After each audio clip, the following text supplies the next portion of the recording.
O presidente desta casa, e eu comungo, ou melhor, o presidente deste colegiado, o senador Carlos Viana, ele faz uma defesa que é uma defesa que eu faço historicamente nestas comissões. Já participei de dezenas de CPI, já fui relatora, já fui presidente, inclusive algumas vezes, que é a utilização do instrumento de colaboração premiada. Eu percebo, senhor Camilo, que o senhor está com uma disposição de contribuir com a comissão. O senhor tem respondido aos colegas que têm passado por aqui, responderá de fato as minhas perguntas, e a minha pergunta para o senhor é exatamente essa. Naturalmente, o presidente está procurando fazer as tratativas adequadas para saber se aplica de fato esse instrumento da colaboração premiada, e isso sendo efetivado. O senhor teria disposição de contribuir com os trabalhos desta comissão? Porque eu acho que o senhor é uma figura central em tudo isso. O senhor tem uma ligação das consultorias, tem com as empresas, tem a relação com os integrantes do INSS, que é bom lembrar, na fotografia que o relator colocou, estava lá também o seu Virgílio e o senhor Alexandre Guimarães. Os dois vieram do governo anterior do Bolsonaro. Na reunião com o Volner, que também integrava o INSS, era uma reunião de começo de governo, e vários daqueles integrantes vieram do governo anterior, que o senhor começou a fazer tratativas de 2017 para cá. Então, não é algo que se restringe a apenas um período, mas é algo que se restringe, infelizmente, a vários governos, e que claramente começou no governo do ex-presidente Bolsonaro. O senhor gostaria de comentar, senhor Camilo? Sem dúvida. Até mantendo o compromisso que eu assumi ao sentar aqui, vou procurar responder todas as perguntas com máxima pontualidade e presteza de tudo que eu tenho feito. Senadora, eu sinto desapontá-la, mas eu não tenho penetração no governo, em nenhum governo não tive, porque nessa época, em 2017, eu andava de conselho regional, de odontologia, de enfermagem, de medicina, tentando vender esses aplicativos, como representante comercial. Então, eu acho que isso é uma coisa que, eu repito aqui na minha fala inicial, é uma pena que não se verificaram a fonte de informação acerca da minha participação ou a minha lisura nesse processo todo. Criar um personagem fictício que não sou eu. Pode existir aí alguém que faça esse serviço, mas eu lhe asseguro, não sou eu. ACT, facilitador, a resposta é fake. Colaboração premiada. Sabe por que eu não cogito fazer isso?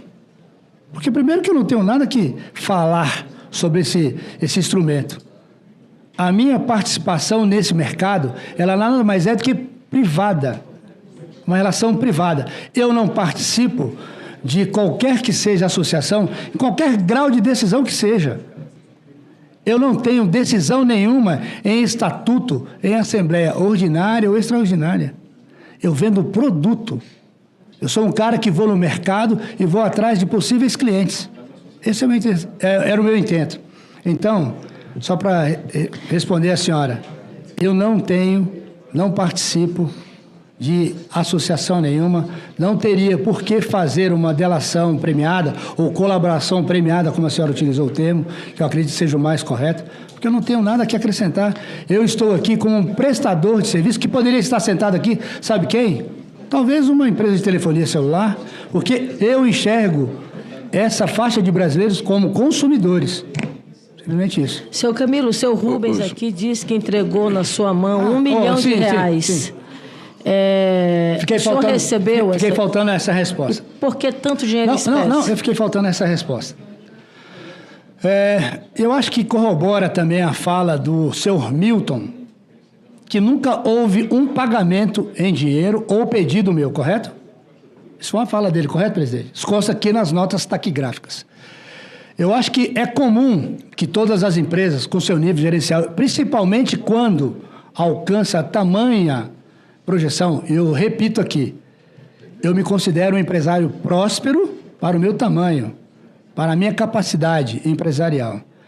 Se isso foi feito, solicitado, eu acho que é muito importante que se traga a essa casa aqui a comprovação de quando sacou e para onde foi esse dinheiro, que eu lhe asseguro, nunca tive essas intenções de mandar fazer saque, porque, primeiro, não há necessidade disso. todas as minhas operações financeiras envolvendo o meu CPF ou os meus CNPJs foram feitos por meios legais, lícitos e registrados desse sistema financeiro. PIX, pagamento de nota fiscal, boleto, todos por lá, senadora. Então, eu lhe falo o seguinte, talvez possa ter sido uma falha administrativa, que será apurada. Senhores parlamentares, Excelência. Não, ele pediu ao senhor. O tempo está encerrado, por gentileza. Não, só pediu ao senhor, presidente. Pois não. Porque o Rubens, como mentiu em vários outros elementos, também pode ter mentido ao senhor Camilo Antunes. Acho que seria importante a gente solicitar uma acariação, presidente, para a gente poder dirimir esse fato específico. Vossa Excelência pode fazer o requerimento. O senhor, na sua fala, senhor Camilo, o senhor colocou que iniciou nesse ramo em 2017. E consta de que o senhor atuava, por exemplo, antes disso, em empresa farmacêutica, planos de saúde, precisamente até 2021, ou o senhor foi até 2017? Posso responder? Sim, que o senhor seguiu para as consultorias. Bom, vamos então falar um pouquinho da minha vida profissional. Mas eu só precisaria que fosse bem rápido, porque...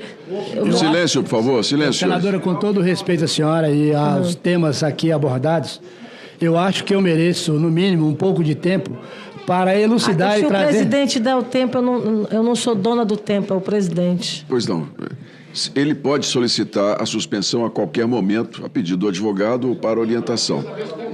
Não. 10 minutos, Excelência. E ele terá o senhor tempo. faz... Você quer que eu vá anotando e eu respondo ao final? Porque, na verdade, são perguntas que são pertinentes. Eu pediria que o senhor respondesse essa para mim de forma reduzida, porque eu queria entender a motivação do senhor deixar a empresa farmacêutica, do ramo de medicamentos e também de plano de saúde, seguir para as consultorias e já, juntando a isso, consta da investigação que o senhor era o facilitador, na verdade, desses acordos, dos ACTs, das autorizações, exatamente, que resultaram numa explosão de descontos irregulares,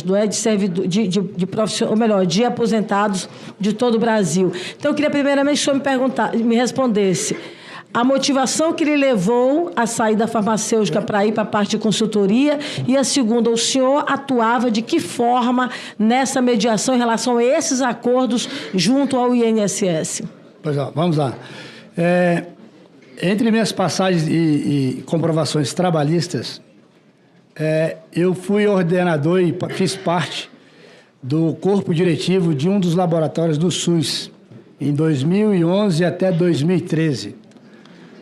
Fiz parte como diretor comercial. Já vinha de uma experiência farmacêutica dentro do segmento de saúde suplementar, com larga experiência administrando 17 estados brasileiros. Senhor Camilo, eu acho que eu vou ter dificuldades em relação ao tempo. Então, eu queria que o senhor me respondesse essa pergunta especificamente no final e me responda apenas essa. O senhor participava, de fato, dessas negociações em relação aos ACTs junto ao INSS? Posso lhe falar de uma maneira simples, com uma palavra só? Sim. Fake. Mentira. O senhor não participava? Nunca participei. As informações... Até porque, senadora, se me permite, só para fazer o seguinte... Todo o trâmite de aprovação de ACT, ou qualquer que seja o trâmite dentro de uma entidade pública, principalmente aquelas que estão sob a fiscalização do SEI, tem ali data, dia e horário do andamento de processo. Sim. É simplesmente verificar e constatar que as minhas procurações, elas tiveram início, meio e fim. Então, acho que isso é muito importante, verificar que eu não sou o procurador vitalício de ninguém. Certo. Na verdade, não é bem o que diz, de fato, as informações que nós temos no âmbito da investigação. Mas, como eu não tenho tempo, presidente, eu quero apenas fazer aqui um levantamento mais geral sobre esse processo que nós estamos acompanhando hoje de investigação. Por exemplo, todas as entidades que nos chegam com dados e informações do ponto de vista da realização desses ACTs, nós temos aí um apontamento de 97% delas foram realizadas do início dos seus trabalhos em 2021 até 2022, precisamente, o que representa 97%. E a AMBEC, por exemplo, com uma movimentação da ordem de 500 milhões de reais, e várias outras entidades, a Unaspub, a AP Brasil, a CBPA, a a SEBAP, que foram as que foram realizadas durante o período do governo Bolsonaro, e nós temos duas que foram no governo do presidente Lula, a SABASP e a ASPA, que representa, Pimenta, algo em torno de 15% de todo esse volume, naquele momento, com a presença do diretor André Fidelis, que foi demitido depois pelo governo do presidente Lula. E aí nós temos toda uma engrenagem, e aí está realmente essas informações, ou seja, algo em torno da ordem de R$1.352 bilhões, dentre eles consta das associações dos quais o senhor Camilo era participante de alguma forma e tinha uma relação, seja através das consultorias ou de relação com familiares, que representam exatamente da ordem de R$1.3 bilhões. E a engrenagem é exatamente essa. Você tem lá, num primeiro momento, os servidores do INSS, depois você tem esse facilitador que aponta para a presença do seu Camilo, as várias associações nos quais havia a presença dele, depois lá as consultorias, precisamente de forma muito mais direta, a Prospect, né? E as outras empresas como Camilo Comércio, a ACA, não é? A ACCA e também a ACDS. Depois vem com os familiares e depois, na sequência, você tem outros integrantes que eles voltam para o lugar de origem. Então, você percebe o quê? Tem uma verdadeira lavagem de dinheiro, esquenta esse dinheiro e esse dinheiro volta. Alguns dos casos, por exemplo, aqui o caso do Alexandre, que era diretor de governança do INSS, ele não teve o cuidado, presidente, de colocar, ou a preocupação de colocar outra empresa. Ele colocou a própria empresa dele, que foi a Vênus, que recebeu uma movimentação da ordem de R$24 milhões. Mas o que eu quero atentar aqui para todos vocês é que nós precisamos fazer aqui nesta comissão é chegar, de fato, aos grandes beneficiários do esquema. Porque os grandes beneficiários do esquema, pode até se imaginar, não é absolutamente nenhuma defesa, ao contrário, não é, por exemplo, o senhor Camilo Antunes apenas, não são esses apenas. A investigação da Polícia Federal aponta de uma movimentação da ordem de R$6,5 bilhões. Na planilha anterior ali, eu mostro apenas uma movimentação da ordem de R$1,5 bilhão. Ou R$350 milhões. Nós temos mais aí R$4,5 bilhões, que a gente não sabe para onde foi, quais são os outros mediadores, de fato, dessa negociação até o presente momento. A gente espera que, ao final desta comissão, nós possamos, de fato, chegar lá. Veja, eu vou pegar um recorte, presidente, que essa é uma informação importante e é um detalhe importante que nós precisamos atentar. Dos R$500 milhões da AMBEC, você tem alguns volumes que já se chegou neles. Por exemplo, a Prospect, do senhor Camilo, recebeu aí recebeu R$11 milhões. Você tem o caso aqui da Curitiba S.A., que era exatamente a esposa do procurador, que é a Thaís, ela recebeu R$7 milhões. O Rubens, que esteve ontem aqui, fez um saque de R$1 milhão e aprovisionou R$3 milhões. A empresa Vênus, que foi a que eu já citei, R$24 milhões. Somando tudo isso, dá somente R$100 milhões. Nós temos do volume da AMBEC de R$500 milhões, R$400 milhões que a gente não sabe onde é que está. E por isso, presidente, a chegada dos documentos nesta casa, vamos apontar para isso. Porque houve um bloqueio integral do valor. Mas será que esse valor estava lá na AMBEC? É o que vai dizer, de fato, esses documentos. Então, de fato, o esquema era tão violento e tão gigante e tão bilionário que pode ser apenas a ponta do iceberg. Silêncio, por favor. Esse valor de R$1,3 bilhão.